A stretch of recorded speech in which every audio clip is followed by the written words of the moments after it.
नमस्कार साथियों, आपका स्वागत है प्रिंस नॉलेज लाइब्रेरी में। जब भी हम अपने गांव, अपने ज़िले, अपने छपरा की बात करते हैं तो दिल में एक अलग से ही गर्व भर जाता है। यह मिट्टी में इतिहास की खुशबू, मंदिरों की घंटियां में श्रद्धा की गूंज और हर कोना कुछ कहानियों से सुनाने को तैयार बैठा है।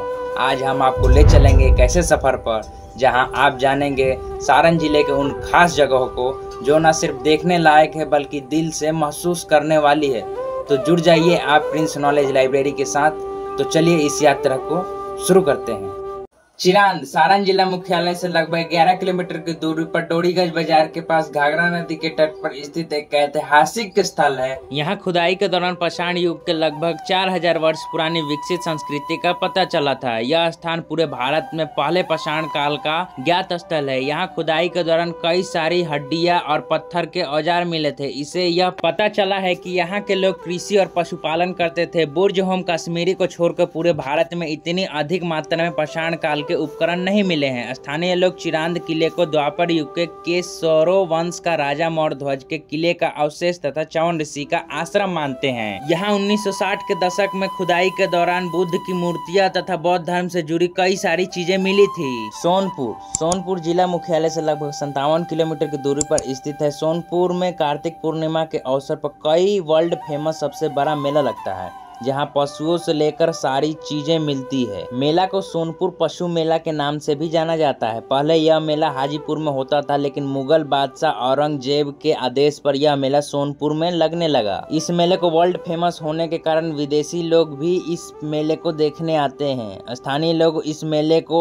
छतर मेला भी कहते हैं। साथ ही Sonpur junction railway station Bharat के सबसे बड़ा रेलवे प्लेटफॉर्म में से एक है। इन सब के अलावा सोनपुर का धार्मिक महत्व भी है। सोनपुर का सबसे बड़ा धार्मिक स्थल जो कि बाबा हरिहर शिव मंदिर के नाम से जाना जाता है। जो लोग सोनपुर जाते हैं वह बाबा हरिहर शिव मंदिर के दर्शन करने के लिए जरूर आते हैं। इसके अलावा काली मंदिर में दर्शन करने के लिए आते हैं तथा अन्य धार्मिक स्थल भी मौजूद है। ऐसा कहा जाता है कि यहाँ के हरिहर क्षेत्र में गज ग्रह की लड़ाई हुई थी, जिसमें भगवान विष्णु ने ग्रह की मुक्ति देकर गज को जीवन दान दिया था। यहाँ कार्तिक पूर्णिमा के अवसर पर गंगा स्नान भी होता है। लोग यहाँ यज्ञ करने के लिए बिहार से ही नहीं पूरे भारत और विश्व से आते हैं। द्वारिकाधीश मंदिर छपरा से लगभग 6 किलोमीटर की दूरी पर NH 331 पर नैनी गांव में स्थित है। छपरा जिले में स्थित यह भव्य मंदिर भक्ति की भारी भीड़ को आकर्षित करता है। ऐसा कहा जाता है कि यह मंदिर गुजरात के द्वारिकाधीश मंदिर के तर्ज पर बनाया गया है, जिसका कुल खर्च 8.5 करोड़ रुपए है। गढ़ देवी मंदिर मढ़ौरा गढ़ देवी मंदिर छपरा से लगभग 28 किलोमीटर की दूरी पर मढ़ौरा में स्थित है। यह देवी माँ दुर्गा का मंदिर के इतिहास के बारे में ऐसा कहा जाता है कि माँ दुर्गा थावे गोपालगंज की यात्रा के दौरान यहाँ मढ़ौरा में रुकी थी। नवरात्रि के समय यहाँ काफी भीड़ रहती है। भक्तों को यहाँ मानना है कि यहाँ माता रानी से जो भी मन्नत मांगे जाते हैं वो पूरी होती है।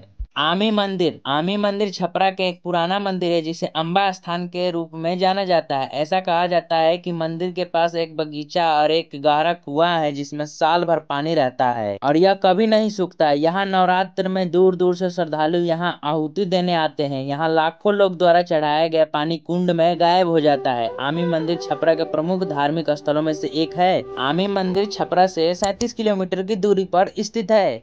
ढोढ़ आश्रम यह स्थान छपरा से 35 किलोमीटर की दूरी पर स्थित है। यहाँ पर पुरातात्विक महत्व के कई चीजें अच्छी देखी जा सकती है। गंडकी नदी के तट पर भगवान धनेश्वर नाथ का एक प्राचीन मंदिर है, जिसमें पत्थर का एक विशाल शिवलिंग मौजूद है। गढ़ देवी स्थान मंदिर पटेढ़ा छपरा से लगभग 27 किलोमीटर की दूरी पर पटेढ़ा में माता काली का पुराना मंदिर मौजूद है। मंदिर के बारे में ऐसा कहा जाता है कि मंदिर लगभग 700 वर्ष पुराना है और इस मंदिर को कुआं के ऊपर बनाया गया है। स्थानीय लोगों के अनुसार यह स्थान धमसी राम के हवेली के नाम से भी जाना जाता है। करीब 800 वर्ष पहले यहाँ भी धमसी राम राजा हुआ करते थे। उनके द्वारा ही कुआं के ऊपर इस मंदिर का निर्माण करवाया गया था। रसीदपुर रमयादी बाबा यह मंदिर मांझी से 3 किलोमीटर दूरी पर स्थित है। रसीदपुर मांझी थाना क्षेत्र के रसीदपुर गांव में रमयादी बाबा का मंदिर स्थित है। इस मंदिर के बारे में ऐसी मान्यता है कि यहाँ से सांप से कटे हुए लोग ठीक होकर जाते हैं। स्थानीय लोगों का कहना है कि मंदिर में स्थित मिट्टी को सांप के कटे हुए स्थान पर लगाया जाता है और खिलाया जाता है, जिससे लोग ठीक होकर जाते हैं। इस मंदिर में विशेष नाग पंचमी के दिन पूजा अर्चना की जाती है। हम मंदिर और यहाँ के लोगों की आस्था और श्रद्धा का पूरा सम्मान करते हैं, लेकिन मैं यहाँ पर आपको डिस्क्लेमर देना चाहूंगा कि हमारा चैनल इस मंदिर से जुड़े किसी भी दावे का सत्यता की पुष्टि नहीं करता। हमारा मानना है कि सांप कटे हुए व्यक्ति को बेहतर इलाज हॉस्पिटल में ही हो सकता है। भारत में ज्यादातर लोगों की जान झाड़ फूक के चक्कर में चली जाती है। आपकी जानकारी के लिए मैं आपको बता दूं कि दुनिया भर में लगभग 3000 सांपों की प्रजातियां मौजूद है, जिसमें से 80% सांपों में जहर नहीं होता है। सिर्फ 20% सांप ही जहरीले होते हैं। झाड़ फूक में जो लोग ठीक हो जाते हैं उन्हें बिना जहर वाला सांप काटा रहता है, इसलिए वो ठीक हो जाते हैं। इसका कारण यह है कि उनको फल्स बाइट हुआ है। फल्स बाइट का मतलब सांप ने काटा लेकिन जहर इंजेक्ट नहीं किया, इसलिए कई फल्स बाइट भी होता है। फिर भी लोग कहते हैं कि झाड़ फूक से लोग ठीक हो जाते हैं। यदि किसी को भी सांप काटता है तो तुरंत हॉस्पिटल जाए, किसी भी झाड़ फूक के चक्कर में ना पड़े। भारत में 4 सबसे ज्यादा जहरीले सांप पाए जाते हैं, जिनमें से ज्यादा लोग मारे जाते हैं। कॉमन कैरेट,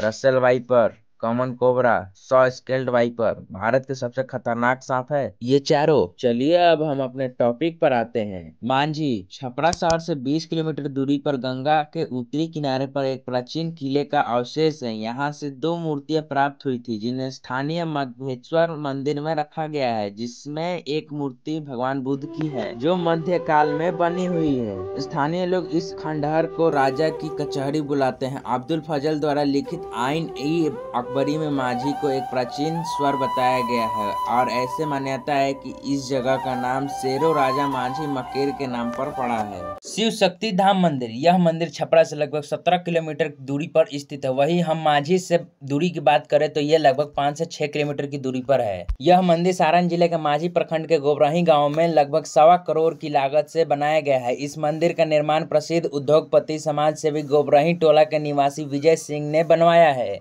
स्थानीय लोगों का कहना है कि विजय सिंह जी के पत्नी का नाम रेणु सिंह है और साथ बताते चले कि विजय सिंह जी के पत्नी का महाशिवरात्रि के दिन हार्ट अटैक से निधन हो गया। असामयिक निधन के पहले पत्नी के साथ किए गए वादे को पूरा करने के लिए विजय सिंह जी ने शिव शक्ति धाम मंदिर का निर्माण कराया, जो आज के समय में न केवल एक भव्य मंदिर है बल्कि एक सच्चे प्रेम और वचन की मिसाल भी है।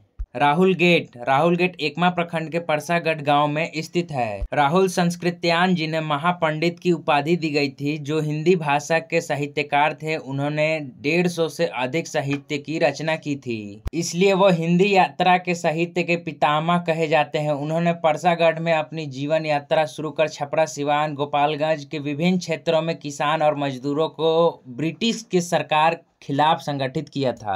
राहुल संस्कृत्यायन ने सारण जिले के परसागढ़ गांव में कई साल बिताए। गांव में प्रवेश द्वार का नाम राहुल गेट है। चलिए अब हम बात करते हैं छपरा कैसे पहुंचा जा सकता है। छपरा 3 तरीकों से पहुंचा जा सकता है: सड़क मार्ग, रेल मार्ग, हवाई मार्ग। सड़क मार्ग छपरा जिला पटना से लगभग 70 किलोमीटर दूरी स्थित है। बिहार के कैपिटल पटना से छपरा के लिए गवर्नमेंट तथा प्राइवेट दोनों बसें चलती है। आप अपनी सुविधा के अनुसार इन बसों में यात्रा कर सकते हैं। रेल मार्ग छपरा में छपरा जंक्शन रेलवे स्टेशन है। यह छपरा का प्रमुख रेलवे स्टेशन है। यह स्टेशन भारत के सभी शहरों से अच्छी तरह जुड़ा हुआ है। छपरा स्टेशन के लिए नई दिल्ली, आनंद विहार, मथुरा, चेन्नई, गुवाहाटी, हावड़ा, मुंबई, अहमदाबाद और पुणे जैसे शहरों में नियमित ट्रेनें चलती है। यह स्टेशन नॉर्थ पूर्वी रेलवे जोन के वाराणसी डिवीजन के अंतर्गत आता है। इस स्टेशन का कोड CPR है। कभी छपरा के सड़कों पर भटकते थे, आज उन्हीं रास्तों को फिर से देखा। वक्त बदला है, जगह भी, पर जरे की वही है। और जर जब बिहार की हो तो हर कहानी अपनापन बस जाता है। जुड़े रहिए, क्योंकि ये सिर्फ एक वीडियो नहीं, अपना बिहार है।